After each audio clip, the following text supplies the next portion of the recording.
Hello friends, मैं प्रशांत आप सबका आपके चहेते सेक्स एक सुखी जीवन का मंत्र डॉक्टर विजय दहीफले के साथ इस खास कार्यक्रम में तहे दिल से स्वागत करता हूं। दोस्तों, हमें जब भी कोई मेडिकल इमरजेंसी आती है या फिर स्वास्थ्य से जुड़ी कोई भी परेशानी सताती है, तब हम क्या करते हैं? सबसे पहले हम वो सारी चीजें हमारे फ्रेंड्स या फैमिली के साथ शेयर करते हैं। पर दोस्तों, जब भी हमें कोई सेक्स से जुड़ी परेशानी सताती है, तब हम ऐसा नहीं कर पाते, क्योंकि इस बारे में बात करने में हम झिझकते हैं, हमें शर्म आती है। पर दोस्तों, अब शर्माने की बिल्कुल ज़रूरत नहीं, क्योंकि डॉक्टर विजय दहीफले आपके सारे सेक्स रिलेटेड सवालों के जवाब बहुत ही पॉजिटिव तरीके से ज़रूर देंगे। दोस्तों, शो को शुरुआत करते हैं, लेकिन उसके पहले जानते हैं डॉक्टर विजय दहीफले इनके बारे में। डॉक्टर विजय दहीफले ये एक जाने माने सेक्सोलॉजिस्ट, यूरोलॉजिस्ट और एंड्रोलॉजिस्ट है। डॉक्टर दहीफले जी के क्लिनिक औरंगाबाद, हैदराबाद, दिल्ली में द्वारका, पुणे तथा नवी मुंबई में नेरुल, दादर, अंधेरी, कल्याण, नासिक, अहमदाबाद और दुबई में भी है। डॉक्टर विजय दहीफले जी का भारत तथा अन्य देशों में कॉन्फ्रेंसेस और सेमिनार के लिए हमेशा आना जाना रहता है, जिसमें वे सेक्स संबंधी सभी समस्याओं पर सलाह एवं मार्गदर्शन करते हैं। तो चलिए शो को शुरुआत करते हैं। डॉक्टर साहब हमारे साथ है। Sir, welcome to the show. नमस्ते। आप सभी जानते हैं कि इन छोटे छोटे वीडियोस के माध्यम से हमारी ये कोशिश है कि बहुत ही इम्पोर्टेंट, निजी समझ जाने वाला ये हमारा टॉपिक है, और ये टॉपिक के बारे में हमें अहम जानकारी मिले। तो ये साइंटिफिक जानकारी है, और ये साइंटिफिक जानकारी के लिए ये एपिसोड्स आप ज़रूर देखिएगा। आज का जो हमने टॉपिक लिया है वो है सीमेन, स्पर्म्स हम जिसे कहते हैं, धातु के स्वास्थ्य के लिए जो बेनिफिट्स है उसके बारे में मैं जानकारी लेने की कोशिश करूंगा। तो चलिए शो को शुरुआत करते हैं। सर, जैसे मैंने अभी बताया कि सीमेन या धातु का स्वास्थ्य के लिए जो बेनिफिट है उसके बारे में, तो पहला सवाल, बहुत बार ऐसा जब धातु निकलता है, स्पर्म निकलता है, तो बहुत बार पार्टनर को थकान आती है या नींद लगती है। तो ये नॉर्मल है, एबनॉर्मल है, और इसके बारे में बताइए ना। उसका साइंस देखेंगे हम क्या है। प्रशांत जी, यहाँ पे जो सीरीज चल रही है सेक्स एजुकेशन, सेक्सुअल अवेयरनेस और सेक्सुअल सेफ्टी, इसके बारे में हम साइंटिफिक इंफॉर्मेशन ले रहे हैं। डिस्फंक्शन क्या है, मेल में क्या है, फीमेल में क्या है, धातु क्या होता है, धातु का प्रयोग का उपयोग क्या है। लेकिन एक डिस्क्लेमर देना चाहता हूँ इसके पहले। Time, place, person, condition, culture, safety, consulting, अपना ओन और नॉन पार्टनर, नॉन इन्फेक्टेड इसके साथ ही आजमाना है। भाई, हमें सेक्स करने के बाद, इजैकुलेशन होने के बाद बहुत अच्छा लगता है, खुद को भी लगता है और पार्टनर को भी लगता है, लेकिन थकावट आती है, नींद आ रही है, ऐसा लगता है। क्यों होता है ऐसा? फील गुड हार्मोन्स, और सबसे इम्पोर्टेंट मेलाटोनिन नाम का एक हार्मोन है जो रिलीज होने के बाद मेल में और फीमेल में दोनों में भी एब्सॉर्ब होता है। और मेलाटोनिन जो है हमारा जो स्लीप साइकिल का रिदम है उसे सपोर्ट करता है, और इसलिए ये जो नींद आती है, ड्राउजीनेस आती है, वो सेटिस्फैक्शन का साइन होता है। और यही तो बेनिफिट है धातु का, एक्टिविटी का और क्रिया का। सर, बहुत बार ऐसा होता है कि पार्टनर्स में जब एक्टिविटी होती है तो धातु निगल लिया जाता है। तो ऐसा भी कहा जाता है कि अगर धातु निगल लिया गया तो एड्स हो जाएगा। तो ये क्या है? ये सच है क्या? Yes, very nice question. ये देखो, नेचुरली निसर्ग में जो हेट्रोसेक्सुअलिटी में मेल फीमेल पार्टनर यौन संबंध करते हैं, उसी तरह फोर प्ले में मुखो मैथुन करना, ये भी एक नॉर्मल चीज़ है। लेकिन बहुत बार आपकी हाइजीन अच्छी नहीं हो तो आपका पार्टनर आपको कोऑपरेट नहीं करता, यहाँ पे आप कंपल्शन नहीं कर सकते। समझो पार्टनर की सम्मति हो और उसे भी अच्छा लगता हो, तो उस केस में वीर्य निकल लिया तो बॉडी के लिए बहुत अच्छा है। लेकिन कब? नॉन इन्फेक्टेड अपना ओन और नॉन पार्टनर होगा तो। लेकिन अननोन पार्टनर के साथ कोई भी सिक्रीशन सीमेन का हो, उससे इन्फेक्शन होना फंगल है, बैक्टीरियल है, और एड्स जैसी कंडीशन भी यहाँ पे हो सकती है। तो फ्रेंड्स, एक ही कहूँगा, हमेशा क्या कहता हूँ, अननोन पार्टनर तो नहीं चाहिए। होगा तो बिना डेंटल डैम या बिना कंडोम का आप यूज़ नहीं करना चाहिए सेक्सुअल एक्टिविटी में। और जब भी एक्टिविटी करो प्रोटेक्शन रहना चाहिए। तो डेफिनेटली इन्फेक्टेड सीमेन होगा तो आपको इन्फेक्शन जरूर हो सकता है, और टालने के लिए कंडोम और डैम यूज़ करो। बिल्कुल सर, हमारे कुछ ऑडियंस भी हमारे साथ है। मिलिंद जी है बारामती से, उनका सवाल है। मिलिंद जी, पूछिए, क्या सवाल है आपका? नमस्ते सर। नमस्ते, पूछिए। बोलो। धातु का उपयोग कुकिंग रेसिपीज में होता है क्या? क्या बात है? क्या बात है, अलग ही सवाल है। लेकिन आपको कहता हूँ प्रशांत जी, ये जो फ्लूइड है, ये जो जूस है, 200 से ज़्यादा प्रोटीन्स है, मिनरल्स है, सब कुछ है, लेकिन ये ऐसा ही कभी समझो स्पा में यूज़ कर रहे हैं, यहाँ पे फेस पे यूज़ कर रहे हैं, आप तो कुकिंग पूछ रहे हो, भाई इसको प्रोसेस किया जाता है।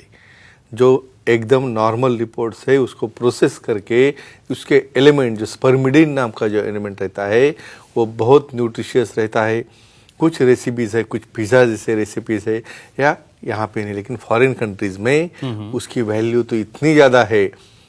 इसका मतलब वो कांस्टेंट डोनेशन के लिए नहीं लगना है, लेकिन एक नॉलेज के लिए अपने पता रहना चाहिए, लेकिन क्या हाइजीन लगती होती है उसके लिए, तो अच्छे लैब में जाके उसे प्रोसेस करके कुछ कुकिंग एलिमेंट में प्रोसेस किए वाला जो रहता है स्पर्मिडिन उसे यूज कर सकते हैं, लेकिन पहले उसकी नॉलेज लो, उसकी इन्फॉर्मेशन लो और उसकी सेफ्टी क्या रहती है वो जान लो।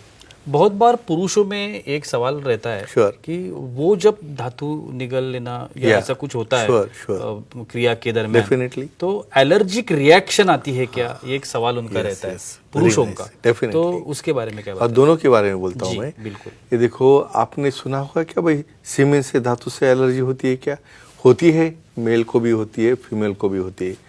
तो ऐसे केसेस में वहाँ पे बहुत बार माइल्ड सिम्टम से लेके सीवियर सिम्टम तक की कुछ चेंजेस हो जाते हैं।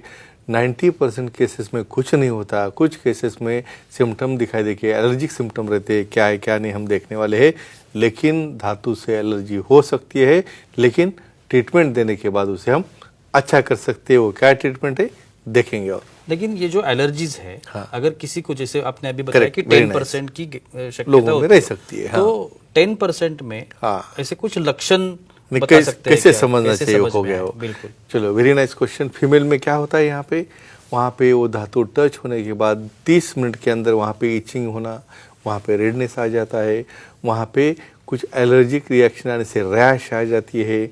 और क्या होता है, बहुत बार तो वहाँ पे कुछ हाइपोटेंशन जैसी या एलर्जिक या ब्रीथलेसनेस की जैसे भी रिएक्शन आती है। और मेल में क्या होता है, मेल में पेनिस के ऊपर स्वेलिंग आना, पेनिस के ऊपर रेडनेस आना, इस तरह के एलर्जिक रिएक्शन होते हैं, जिसे हम काफ़ी अच्छी तरह से ट्रीट कर सकते हैं और प्रिवेंट भी कर सकते हैं। बिल्कुल सर, हमारे कुछ फीमेल ऑडियंस भी हमारे साथ Surely, है। लेते हैं। तारा जी है सांता क्रूज मुंबई से, उनका सवाल है। तारा जी पूछिए, क्या सवाल है आपका? Hello sir. बोलिए। बोलो। सर, धातु का उपयोग ओरल और टीथ हेल्थ रखने में होता है क्या, और कैसे इसकी जानकारी दीजिए? धातु का उपयोग बिल्कुल डेफिनेटली कैसे होता है ओरल कंडीशन में। जी। बेसिकली समझो, आपको लगता हो भाई रेसिपी हो गई, बाद में स्पा हो गया, तो ब्रश करने भी यानी सुनोगे तो आपको लगता होगा टीथ की हेल्थ कैसी रहती होगी। फ्रेंड्स, आगे ध्यान में रखो, इसके अंदर का स्पर्मिडिन जो एलिमेंट है, जो अपने को ऐसा शाइनिंग चाहिए ना एकदम डायमंड के जैसा, वो उससे आता है। और आपके सब एलिमेंट में स्पर्मिडिन रहता है, लेकिन इसको प्रोसेस करके, मॉलिक्यूल है, ये केमिकल है, उसे प्रोसेस करके निकालते हैं। और ये प्रोसेस किए वाला जो रहता है सीमेंट का एक्सट्रैक्ट, वो जो पेस्ट में हम यूज़ करते हैं उसमें यूज़ करोगे, उसकी हेल्थ है, उसकी जगह की है, जैसे टीथ हो गए, हेयर हो गए, बॉडी हो गई, स्किन हो गई, ओवरऑल तो इतने फ़ायदे ही फ़ायदे हैं, लेकिन लिमिट्स के अंदर और प्रोसेस होने के बाद, और जो ऑथेंटिक है और जो FDA अप्रूव्ड है उसे यूज़ करना है। बिल्कुल सर, अभी ट्रीटमेंट के बारे में जानना चाहूँगा। ये जो एलर्जी है, श्योर, तो उसके लिए कुछ ट्रीटमेंट या Of वो course, of कैसे course, होती है, definitely. किस टाइप से होती है? यानी ऐसा इरिटेशन है इसलिए मैं सेक्स ही नहीं करूँगा, ये तो सोल्यूशन नहीं उसको। तो हर वक्त उन्हें कंडोम यूज़ करना है, मेल कंडोम हो, फीमेल कंडोम हो। बहुत बार क्या होता है, कुछ ईचिंग या रेडनेस हो तो वहाँ पे कुछ क्रीम है, लुब्रिकेंट है, या बहुत बार एंटी एलर्जिक मेडिसिन है, और कुछ रेस्पिरेशन में प्रॉब्लम होगा तो आप कंसर्न फिजिशियन से मिलके कुछ ट्रीटमेंट ले सकते हो। लेकिन इसे ज़्यादा डरना नहीं है, क्योंकि ट्रीटमेंट लेने से इसे हम अच्छा कर सकते हैं। बिल्कुल। और एक आखिरी सवाल, Sure. शायद ये वीडियो देखने वाले जो हमारे Definitely. दोस्त है, Yeah. उनके भी मन में आता होगा Sure, कि definitely. करे या ना करे, हाँ। धातु निगलना, Correct. ये जो क्रिया है, Yes. ये करे या ना करे, Definitely. और अगर करते हैं तो उसके कोई साइड इफेक्ट्स है क्या? और फायदे भी है क्या? जी। देखो, यहाँ पे हम काफ़ी पोर्नोग्राफी देखते हैं भाई, लिमिटेड पोर्नोग्राफी कुछ एजुकेशन के लिए आप देखोगे तो एक्सेप्टेबल है भाई, उसकी एडिक्शन तो एक्सेप्टेबल नहीं है।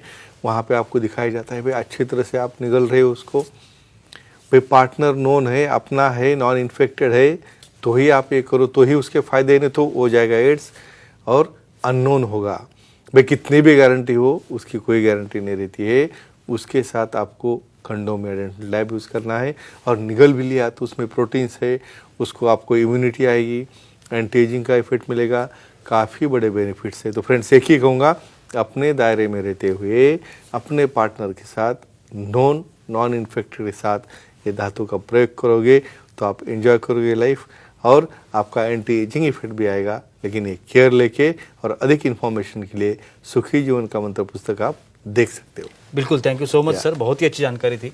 लेकिन वक्त की पाबंदी है, हमें यहाँ पे रुकना पड़ेगा। लेकिन आप अगर डॉक्टर साहब की सलाह लेना चाहते हैं तो स्क्रीन पर अभी आप डॉक्टर साहब के जो कॉन्टैक्ट डिटेल दिख रहे हैं, आप डॉक्टर साहब को कॉन्टैक्ट कर सकते हैं। www.andrologistvijaydahipale.com नाम की जो वेबसाइट आपको दिख रही है, वहाँ पर जाकर आप डॉक्टर साहब की महाराष्ट्र में जितने भी डॉक्टर साहब के सेंटर्स है वहाँ पे अपॉइंटमेंट ले सकते हैं, डॉक्टर साहब को मिल सकते हैं। नागपुर में डॉक्टर साहब की ओपीडी शुरू होने जा रही है। 11 जनवरी को डॉक्टर साहब की ओपीडी स्टार्ट हो जाएगी। तो नागपुर विदर्भ के लोग हैं, डॉक्टर साहब को नागपुर में मिल सकते हैं। नई मुंबई में डॉक्टर साहब की ओपीडी ऑलरेडी शुरू हो चुकी है। मेडिकवर नाम का हॉस्पिटल है नई मुंबई में, वहाँ पे आप डॉक्टर साहब को मिल सकते हैं। नई मुंबई हो, रायगढ़ हो, यहाँ के जो लोग हैं डॉक्टर साहब को वहाँ पे मिल सकते हैं और अपनी हर एक समस्या का बहुत ही पॉजिटिव तरीके से समाधान भी पा सकते हैं।